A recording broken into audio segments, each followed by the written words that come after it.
All right, number two. We'll call this category The Singer Got Hurt. Quite a few of these came to mind. One definitely stands out above the rest, but you got a concert. You're on stage in front of hundreds or thousands of people. You've got electricity going on. You've got all kinds of stage props. There's just all kinds of things that can go wrong. So occasionally somebody's going to get injured. In the case of some of these bands, I'm shocked that I didn't see an injury when I was at Warped Tour one year and Chino from the Deftones climbed up on top of like a 25-foot tall speaker riser and did a stage dive. I fully expected him to be dead. People actually caught him. So I'm surprised I haven't seen more, but yeah, when I think one that stands out, it actually goes back to January 3rd, 1997. I know the date because it was my birthday, and I was able to figure out, thanks to these set list websites, you can actually find a lot of these old concerts and what songs were played and things like that. So it was really cool. So for my birthday, I don't remember what I did earlier in the day, but whatever we did, I was pretty much done by 7 or 8 o'clock at night. I was at my friend's apartment, and his girlfriend walked up and handed me a ticket, and she said, "Happy birthday," which is strange in retrospect. I don't know why, but this girl particularly just did not like me. Somebody obviously must have not showed up or something for her to want to give me a ticket. But it was a ticket for Marilyn Manson. Now, to preface all this, I think dark music is a little bit of a weird fit for me. I think anybody that knows me knows I'm not a very dark person, though I have gone and seen a lot of bands, of that ilk. I saw Typo Negative, I saw Slayer, I've seen some really dark bands, but I wouldn't consider myself a dark person. I'm pretty conventional. Even when I was younger, I was always the guy that you knew would grow up to be my age and be married for 18 plus years and, go to church. I go to, musicals at my daughter's school, whatever, so it's always a little bit of a weird fit for me, but I was always up for anything. I'd go show up to stuff and I was always interested, and I liked a lot of those shows. It's just not my personality. I did listen to Marilyn Manson some then. And I liked the first couple of albums, especially. So we go down once again. It's at Austin Music Hall, a venue that seems to come up a lot in these conversations. And we went down to the Warehouse District in Austin to kill time before the show. And we went to some club. I don't remember anything about it except these two guys walked in, and they looked weird.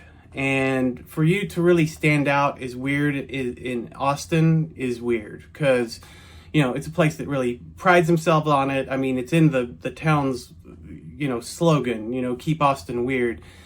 Something just seemed off about these guys because they looked like a couple of bikers and they were huge. I mean, both of them I would say were like 6'3", 6'4".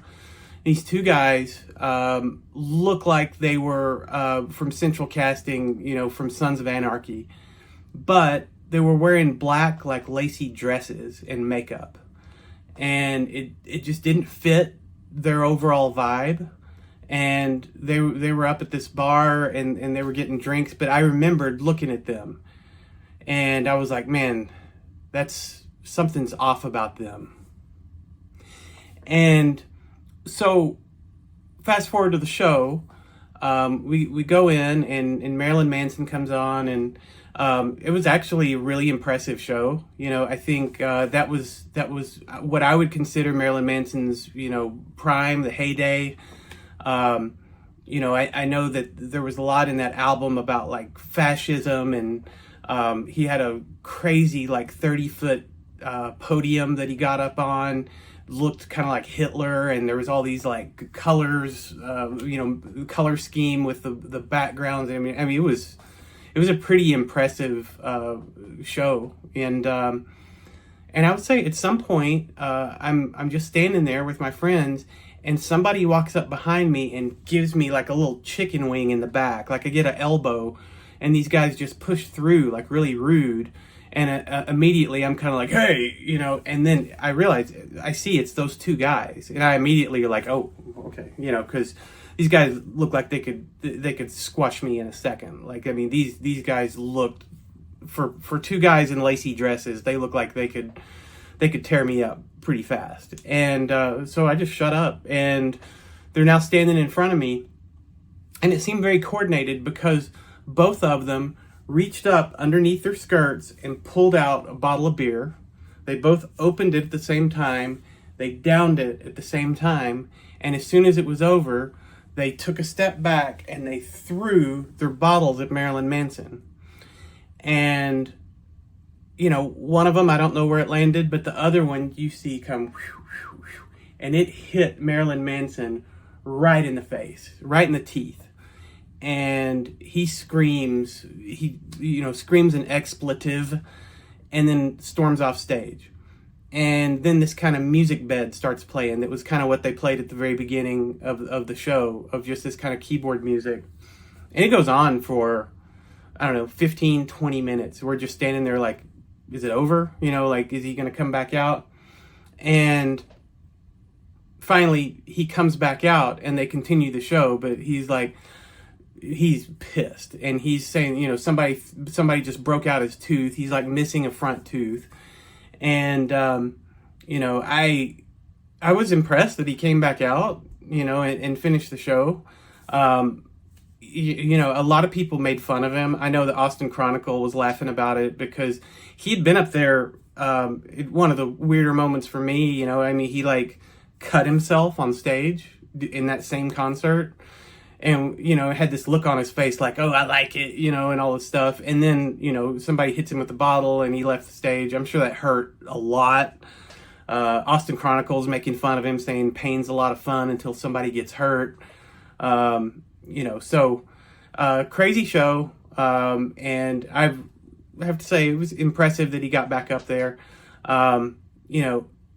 It's a shame that he had such a fall from grace, if it's possible to have a fall from grace when you try to seem as vile as possible. It turns out that all the stuff that he kind of portrayed him as being like a real creep, he actually was, apparently. So that story ages a lot different now than it did, a year or 5 years after it happened. But yeah, that happened. I saw Marilyn Manson get his tooth knocked out.